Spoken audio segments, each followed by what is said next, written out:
Good morning class. This is your new topic, distance and displacement. कल हमने ये chapter शुरू किया था मोशन. मोशन में हमने कल 3 टॉपिक पढ़े थे. सबसे पहले तो हमने मोशन की डेफिनेशन ही पढ़ी थी. एक बार और रिवाइज करते हैं मोशन की डेफिनेशन को. Anything which is moving with respect to time is known as motion. कोई भी बॉडी अगर मूव कर रही है from one place to another time के रिस्पेक्ट में, उसको हम कहेंगे कि वो मोशन में है. आप अपने घर में भी बहुत सारे एग्जाम्पल देख सकते हैं मोशन की.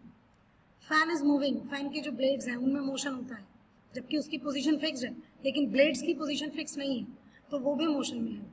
बर्ड्स का मोशन है, वाटर का मोशन है. आप बहुत खुद भी मूव करते हैं, तो बहुत सारे एग्जाम्पल्स आपकी डेली लाइफ में आपको मिल जाएंगे मोशन के. इसे नेक्स्ट टॉपिक कल हमने रिवाइज किया था, uniform and non uniform motion. Uniform motion का मतलब है इक्वल इंटरवल ऑफ टाइम में इक्वल डिस्टेंस को कवर करना, दैट इज यूनिफॉर्म मोशन. और नॉन यूनिफॉर्म मोशन का मतलब है इक्वल इंटरवल्स ऑफ टाइम में अनइक्वल डिस्टेंस ट्रेवल करना, that is non uniform motion. Now this is the new topic, distance and displacement.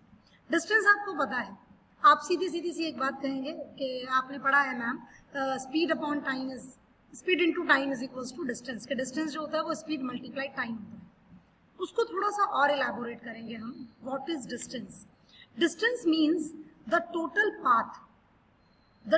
Path covered by a body from its initial position to the final position. कल हमने origin के बारे में बात की थी कि ओरिजिन क्या होता है. हम किसी भी बॉडी को अगर ये कहना चाहते हैं कि उसकी मूवमेंट इतनी हुई, उसने 2 किलोमीटर्स का डिस्टेंस ट्रेवल किया, तो हमें कोई ना कोई ओरिजिन पॉइंट लेना होता है. यहाँ पर भी वही है कि the total length of the path covered by a body from initial position to final position. और अगर आप इनिशियल पोजीशन फाइनल पोजीशन नहीं भी लिख रहे हैं, from one place to another place भी लिख रहे हैं, दैट इज ऑल्सो करेक्ट. तो what is distance? The length of the path covered by an object from the starting of the journey to the end of the journey is known as distance. अब distance कैसे calculate करते हैं उसका तरीका मैं आपको बताती हूँ. आप एक जगह, एक कॉर्नर अपने घर का चुन लीजिए, वहाँ से शुरू कीजिए चलना, और जो जो पाथ आप फॉलो करते जा रहे हैं उसकी जो लेंथ है उसको मेजर करते जाए. आप कमरे के दरवाजे तक आए, फिर वापस गए, फिर लेफ्ट मुड़े, फिर राइट मुड़ गए, फिर लेफ्ट मुड़ गए, लाइक दैट. आपने जिस जिस जगह को जैसे जैसे कवर किया है उसको पाथ को बना लीजिए, उसके डिस्टेंस को कवर कर लीजिए. That is the distance covered by the body. वो डिस्टेंस होता है जो बॉडी कवर करती है. और इसीलिए डिस्टेंस का फॉर्मूला आपने पहले भी पढ़ा है, speed multiply with time. Speed and time अगर आपको दिया है तो you can easily calculate distance. और अगर स्पीड टाइम भी नहीं दिया है, आपको कोई फिगर दी है, उसका सर्कमफ्रेंस आपको पता है, और आपको वो कह रहा है जहां जहां मूव करना है उतने डिस्टेंस को, उतनी लेंथ को मेजर कर लीजिए, दैट इज योर डिस्टेंस. इसको हम थोड़ा सा एक एग्जाम्पल से, एक फिगर से भी समझते हैं. ये देखिए, डिस्टेंस ए से बी पर जाना है, बॉडी ने ये कवर किया, ऐसे गया, ऐसे गया, ऐसे जाकर ऐसे आया. तो इस पाथ का जो डिस्टेंस होगा, आप इसको नाप लीजिए with the help of the scale और मेजरिंग टेप, जिससे भी आपको सहूलियत हो, and that is your distance. उसको हम क्या कहेंगे? डिस्टेंस. दूसरा फिगर देखिए, यहाँ से पर्सन ने स्टार्टिंग की और उसको सपोज कीजिए डी पॉइंट तक जाना है, तो आपने कौन सा पाथ फॉलो करा? सपोज कीजिए आप यहाँ गए, यहाँ गए, यहाँ गए और यहाँ पर आ गए. तो आपकी जो डिस्टेंस होगा वो कितना होगा? 3 + 5 + 3 कितना हुआ? आपका डिस्टेंस आ गया 11 मीटर्स. और अगर वो आपको कहता है कि आपको रिटर्न आना है पॉइंट ए तक, तो आपका टोटल डिस्टेंस हो जाएगा 16 मीटर. तो दिस इज द डिस्टेंस. कि डिस्टेंस क्या है? कि जो पाथ आपने कवर किया है उसकी length, the total length of the path covered by a body from one place to another, from one position to another, from initial position to the final position, whatever you like, that is called distance. I think it is very much clear to you. आपको बहुत अच्छे से समझ आ गया होगा कि distance क्या है. Now, what is displacement? Displacement क्या होता है?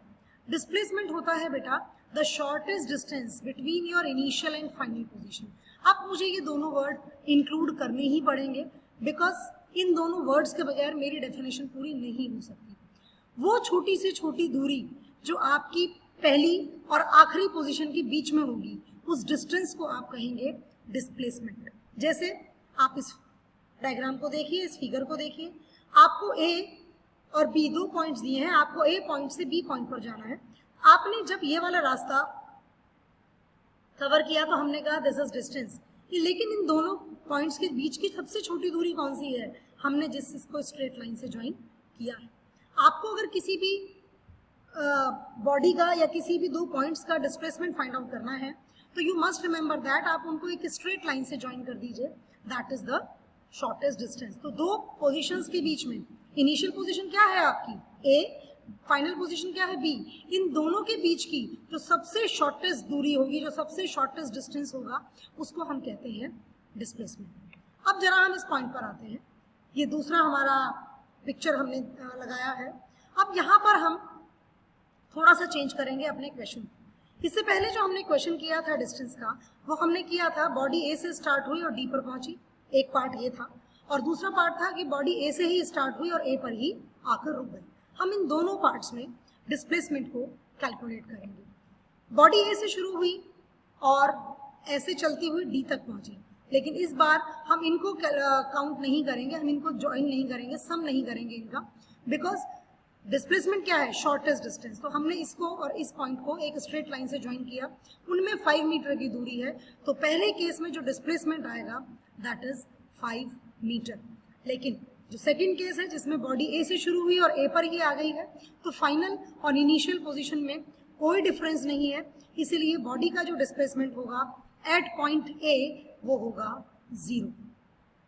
इससे एक बात और हम इससे एक कंक्लूजन और निकालते हैं कि हमारा जो डिस्टेंस है that is a scalar quantity और जो हमारा डिस्प्लेसमेंट है वो एक वेक्टर क्वांटिटी है। अब आपके दिमाग में क्वेश्चन ये होगा what are scalar quantities and what are vector quantities. ये टॉपिक मैं आपको कल डिस्कस करूंगी, आज सिर्फ डिस्टेंस और डिस्प्लेसमेंट, तो इसको पढ़िए। इससे रिलेटेड आपके बुक में न्यूमेरिकल्स दिए हैं, क्वेश्चंस दिए हैं, वो भी करिए और इसको अपनी कॉपी में नोट्स भी बनाइए। Thank you and have a good day.